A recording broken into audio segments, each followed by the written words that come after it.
Good morning students, कैसे हैं आप सब। आज हम कक्षा 7वीं की हिंदी व्याकरण में पाठ 12 पाठ का नाम है विशेषण।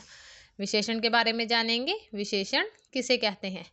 तो विशेषण जैसे देखो, उदाहरण दिया है, मोटा लड़का खेल रहा है, मुझे 2 मीटर कपड़ा चाहिए, वहाँ 5 व्यक्ति थे, वह लड़का चला गया। ये जो मोटे छपे अक्षर है ना, ये जो शब्द हैं, क्या है, ये संज्ञा की विशेषता बता रहे हैं। ऐसे शब्दों को विशेषण कहा जाता है। क्या है, जो लड़का खेल रहा है वो क्या है, वो मोटा है, वो उसकी विशेषता बताई गई है। तो क्या है ये विशेषण। इसकी परिभाषा होगी, संज्ञा या सर्वनाम की विशेषता बताने वाले शब्दों को विशेषण कहते हैं। विशेषण जिस शब्द की विशेषता बताते हैं उसे विशेष्य कहते हैं। विशेषण का प्रयोग विशेष्य से पहले अथवा बाद में भी किया जा सकता है। जैसे मैं ठंडा पानी पीता हूँ, ये क्या आया, पहले ठंडा, यहाँ पे यह पानी ठंडा है, यहाँ पे ठंडा क्या आया, बाद में। उसके बाद है विशेषण के भेद। विशेषण के कितने भेद है, 4 भेद। पहला है गुणवाचक विशेषण, दूसरा है संख्यावाचक विशेषण, तीसरा है परिमाणवाचक विशेषण और चौथा है सर्वनामिक विशेषण।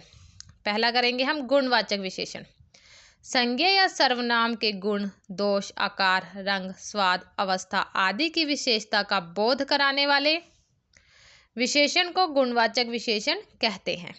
जैसे काला कोट, चतुर बालक, बेईमान व्यक्ति। यहाँ पर क्या है, गुणवाचक विशेषण वो होता है जिसमें क्या है, हमें दूसरों के गुण, दोष, उसका आकार, उसका रंग, स्वाद, अवस्था, इन सारी चीज़ों के बारे में हमें पता चलता है, उसे गुणवाचक विशेषण कहते हैं। गुणवाचक विशेषण के विशेषता बोधक शब्द इस प्रकार है। गुण, अब गुण में क्या क्या आ सकता है, उदार, चतुर, दयालु, विनम्र, शिष्ट आदि। दोष में आएगा नीच, बुरा, पापी, दुष्ट, अशिष्ट आदि। रंग रूप में काला, लाल, सुंदर, रंगीन, गंदा आदि। आकार गोल, लंबा, ठिंगना, चौकोर, विशाल आदि। ये आएंगे गुणवाचक विशेषण में। उसके बाद है स्वाद। स्वाद में खट्टा, मीठा, तीखा, नमकीन, फीका आदि। स्पर्श में नरम, कोमल, चिकना, खुरदरा खुरदरा आदि। आगे देखो, गुणवाचक विशेषण का प्रयोग करके समझाया गया। जैसे इस महिला ने बनारसी साड़ी पहन रखी है, तो क्या है, बनारसी, इस साड़ी का क्या है, गुण बता रहा है साड़ी का, बनारसी साड़ी जो महिला ने पहनी हुई है। मुझे सुंदर मकान मिल गया है, तो उसे कौन सा मकान, कैसा मकान मिला है, सुंदर मकान मिला है। पूर्वी दिल्ली में खेल हो रहा है। विनम्र व्यक्ति प्रशंसा पाता है, यह आम मीठा है। ये क्या है, सब गुण बता रहे हैं इन चीज़ों के बारे में। इन सब का क्या, गुण का बारे में बताए, तो क्या है ये गुणवाचक विशेषण। दूसरा है संख्यावाचक विशेषण। जिस शब्द से संज्ञा की संख्या का बोध हो उसे संख्यावाचक विशेषण कहते हैं। जैसे मैं 4 केले खाऊंगा, 7 लड़के खेल रहे हैं, कुछ लोग सो रहे हैं। तो क्या यहाँ पे संख्या की बात हो रही है, गिनतियों की बात हो रही है। तो क्या है ये संख्यावाचक। संख्यावाचक के 2 भेद होते हैं, निश्चित संख्यावाचक, अनिश्चित संख्यावाचक। निश्चित में जिसमें हमें पता होता है, जैसे 2 लड़के, 4 कमीजें। और अनिश्चित संख्यावाचक होता है कुछ छात्र, थोड़े आदमी। ये होते हैं संख्यावाचक विशेषण। तीसरा है परिमाणवाचक विशेषण। संख्या शब्दों की माप तोल मात्रा का बोध कराने वाले शब्दों को परिमाणवाचक विशेषण कहते हैं। जैसे 2 लीटर दूध लाना, 4 मीटर कपड़ा खरीदो, थोड़ा दूध देना। तो क्या, परिमाणवाचक में हम किसी चीज़ का परिमाण यानी माप तोल करते हैं, ठीक है। तो परिमाणवाचक की भी 2 प्रकार हैं, निश्चित परिमाणवाचक और अनिश्चित परिमाणवाचक। निश्चित परिमाणवाचक जिसमें हमें पता है कि हमें ये इतना ही चीज़ लेना है, जैसे 2 लीटर, अब हमें 2 लीटर ही दूध लेना है, उससे ज़्यादा नहीं। 5 किलो चीनी। अनिश्चित परिमाणवाचक में थोड़ी सब्जी, अब यहाँ पर हमने 1 किलो सब्जी नहीं लिखा, थोड़ी सब्जी, तो ये अनिश्चितवाचक परिमाणवाचक विशेषण। उसके बाद कुछ चीनी, ठीक है।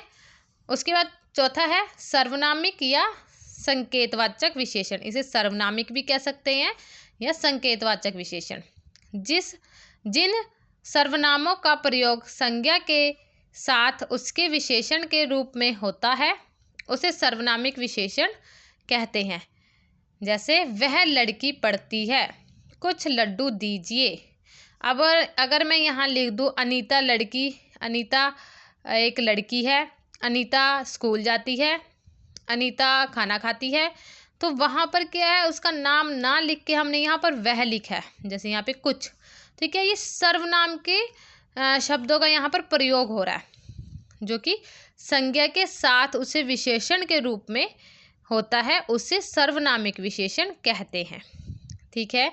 उसके बाद है सर्वनाम और सर्वनामिक विशेषण में अंतर। जब सर्वनाम संज्ञा के स्थान पर प्रयुक्त होता है तब वह सर्वनाम होता है, और जब वह संज्ञा से पहले प्रयुक्त होकर उसकी विशेषता बताता है तब वह सर्वनामिक विशेषण कहलाता है। जैसे वह प्रथम आया है, तो ये सर्वनाम। और अगर मैं बोलूँ वह लड़का प्रथम आया है, ये सर्वनामिक, ठीक है। उसके बाद है परिमाणवाचक और संख्यावाचक विशेषण में अंतर। गणनीय वस्तुओं के साथ प्रयोग किए जाने वाले विशेषण संख्यावाचक विशेषण होते हैं, जबकि अगणनीय वस्तुओं जिन्हें तोला या मापा जाता है उनके साथ परिमाणवाचक विशेषण प्रयुक्त होते हैं। जैसे 4 केले, यहाँ पे सिर्फ 4 केले हैं, वो क्या संख्यावाचक में यहाँ पे गिनती की गई है। 2 लीटर दूध, यहाँ पर मापा नाप तोल किया गया है, दूध का मापा गया है, तो वो परिमाणवाचक विशेषण, ठीक है। उसके बाद है प्रिविशेषण। प्रिविशेषण होता है विशेषण शब्दों की विशेषता बताने वाले शब्द प्रिविशेषण कहलाते हैं। जैसे गहरी काली साड़ी, बहुत अधिक गर्मी, बहुत और गहरी, ये क्या है, प्रिविशेषण है, ठीक है।